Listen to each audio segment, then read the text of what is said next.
আসসালামু আলাইকুম রহমতুল্লাহি ওবরকাতুহু। সম্মানিত দর্শক, দুটো ঘটনা ঘটেছে। একটি দিল্লি বিমানবন্দরে, আরেকটি দুবাই আন্তর্জাতিক বিমানবন্দরে অথবা দুবাইয়ের কোনো শপিং মলে। এই দুটো ঘটনার সঙ্গে দুজন অতি গুরুত্বপূর্ণ ব্যক্তি, একজন বর্তমান গুরুত্বপূর্ণ আর একজন সাবেক গুরুত্বপূর্ণ। প্রথম গুরুত্বপূর্ণ ব্যক্তি যিনি জনাব তারেক রহমান সাহেবের খুবই ঘনিষ্ঠজন, তার উপদেষ্টা। উপদেষ্টা মিন্স তিনি যে তথ্য মন্ত্রণালয় সংক্রান্ত মিডিয়া সেল আছে, প্রচার আছে, প্রোপাগান্ডা আছে, anything related to information ministry, এই বিষয়ে প্রধানমন্ত্রীকে পরামর্শ দেন ডাক্তার জাহিদুর রহমান। তো সেই জাহিদুর রহমান সাহেবকে দিল্লি বিমানবন্দরে ব্যাপক জিজ্ঞাসাবাদ করা হয়েছে। ঘন্টার পর ঘন্টা তাকে বসিয়ে রাখা হয়েছে এবং অবস্থাটা এমন হয়েছে, কি হয়েছে আমরা কিচ্ছু জানি না। কিন্তু যেটা পত্রপত্রিকায় এসছে যে প্রতিমন্ত্রীর মর্যাদার সম্পন্ন ডক্টর জাহিদ, উনি হলেন একেবারে জনাব তারেক রহমান সাহেবের ছায়া, অতি গুরুত্বপূর্ণ ব্যক্তি। মানে তাকে কোনো কিছু অপমান করা মানে প্রধানমন্ত্রীকে অপমান করা, তাকে অপমান করা মানে প্রধানমন্ত্রীর কার্যালয়কে অপমান করা। এবং তার মর্যাদা ইনফরমেশন মিনিস্টার জনাব জহির আছেন তার ঊর্ধ্বে। এর কারণ হলো জনাব জহিরুদ্দিন স্বপন তাকে পরামর্শ দেওয়া, তাকে চেক অ্যান্ড ব্যালেন্স করা, তার কাজ তদারকি করা থেকে শুরু করে সমস্ত কাজগুলি সাধারণত অতীতে আমরা দেখে এসেছি যারা প্রধানমন্ত্রী কার্যালয়ে প্রধানমন্ত্রীর উপদেষ্টা রূপে থাকেন, মন্ত্রী পদমর্যাদায়, তাদেরই ক্ষমতা বেশি মন্ত্রীদের তুলনায়। ফলে যে সকল মন্ত্রণালয়ে উপদেষ্টা আছেন, আপনি ধরে নিতে পারেন যে সে সকল মন্ত্রণালয়ে প্রধানমন্ত্রী নিজে সরাসরি তদারক করেন তার উপদেষ্টার মাধ্যমে। তো সেই অর্থে ডক্টর জাহিদুর রহমান কোনো যেন ব্যক্তিত্ব নন। He is representing as a whole government, as a whole in person জনাব তারেক রহমান। তো তাকে দিল্লি বিমানবন্দরে যে ঘটনাগুলো ঘটানো হলো, বা তিনি যে বিরূপ পরিস্থিতিতে পড়লেন, তিনি সেখান থেকে যেভাবে ফিরে আসলেন, বা তাকে ফেরত পাঠানো হলো, তার পাসপোর্ট ফেরত দেওয়া হলো, অথবা তিনি পাসপোর্ট ফেরত নিয়ে এলেন, হোয়াট এভার মেবি, এটি বাংলাদেশের রাজনীতির একটি টার্নিং পয়েন্ট। এই বিষয় নিয়ে আলোচনা করব। এটি হলো প্রথম।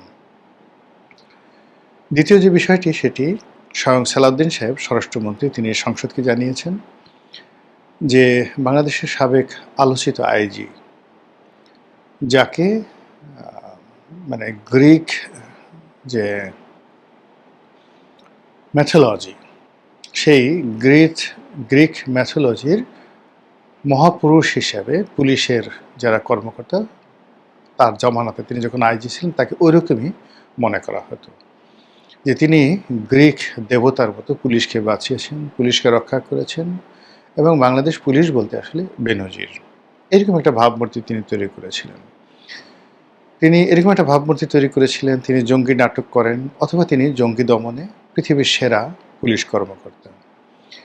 তিনি এরকম একটা ভাবমূর্তি তৈরি করেছিলেন, তিনিই শেখ হাসিনা, তিনিই আওয়ামী লীগ, তার উপরে কোনো মন্ত্রী নেই, তার উপর কোনো স্বরাষ্ট্রমন্ত্রী নেই, তার উপর কোনো জেনারেল নেই। এমনকি সেনাপ্রধান জেনারেল আজিজ এবং ডক্টর বেনজির যখন পাশাপাশি দাঁড়াতেন, মনে হতো ডক্টর বেনজির ইজ এ বস। সবাই ধরে নিয়েছিলেন যে তিনি রিটায়ার্ড করার পরে প্রধানমন্ত্রীর স্বরাষ্ট্র বিষয়ক উপদেষ্টা হবেন, অথবা স্বরাষ্ট্রমন্ত্রী হবেন, অথবা ইলেকশন করবেন।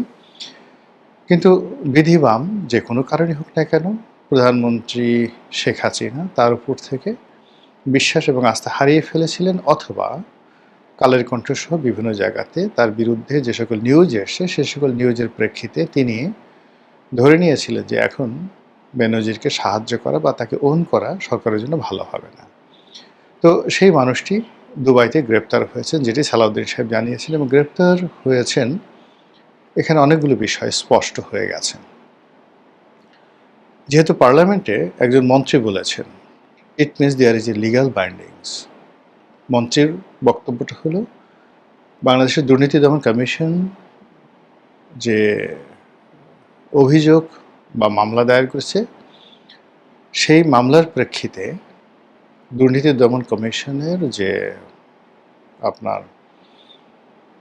অথরিটি রয়েছে, তারা কোর্টকে বলতে পারে যে এর পাসপোর্ট সিজ করা হোক, একে বিদেশ ভ্রমণে বাধা দেওয়া হোক, এবং কোর্ট সেই কাজটি করে। তারা যে কোনো ফাইল তলব করতে পারে, তারা পুলিশকে, বাংলাদেশ পুলিশকে বলতে পারে যে এর বিরুদ্ধে আন্তর্জাতিক অঙ্গনে রেড অ্যালার্ট জারি করো। তো বেনজির সাহেবের বিরুদ্ধে কোর্ট কাছারিতে অসংখ্য নিয়ম করা হয়েছে, অসংখ্য যাকে বলা এম্বার্গো দেওয়া হয়েছে। তার সঙ্গে সঙ্গে বাংলাদেশ পুলিশের মাধ্যমে একটি রেড অ্যালার্ট জারি করা হয়েছে ইন্টারপোলে।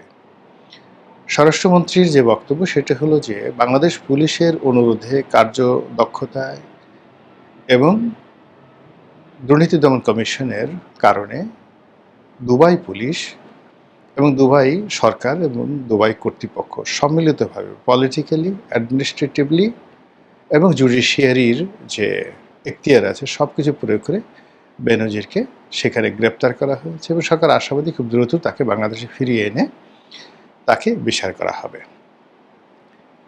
এটা মোটামুটি 4-5 ঘন্টা এই নিউজটি বাংলাদেশের যে সামাজিক মাধ্যম সেখানে নিদারুণভাবে প্রকাশিত হচ্ছিল। কিন্তু 4-5 ঘন্টা পরে যেটা জানা গেল যে আসলে তিনি গ্রেপ্তার হননি, তাকে গ্রেপ্তার করা হয়নি, কেউ বলল তাকে ছেড়ে দেওয়া হয়েছে। অনেকে বলার চেষ্টা করলো যে তিনি মার্কিন স্যাংশনের অধীন থাকার কারণে ইউরোপ তার জন্য আসলে নিরাপদ ছিল না, তিনি পর্তুগালের পাসপোর্টধারী। তো কাজেই তিনি ইচ্ছে করে দুবাইতে এসে, তার দুবাইয়ের যেহেতু রেসিডেন্ট পারমিট আছে, সেই রেসিডেন্ট পারমিট অনুযায়ী তিনি দুবাইতে বসবাস করার জন্য এসেছেন, এবং সেই বিষয়ে পরামর্শ করার জন্য, কথা বলার জন্য তিনি ইমিগ্রেশন অফিসে গিয়েছেন। This is one. সেকেন্ডলি কেউ বলেছে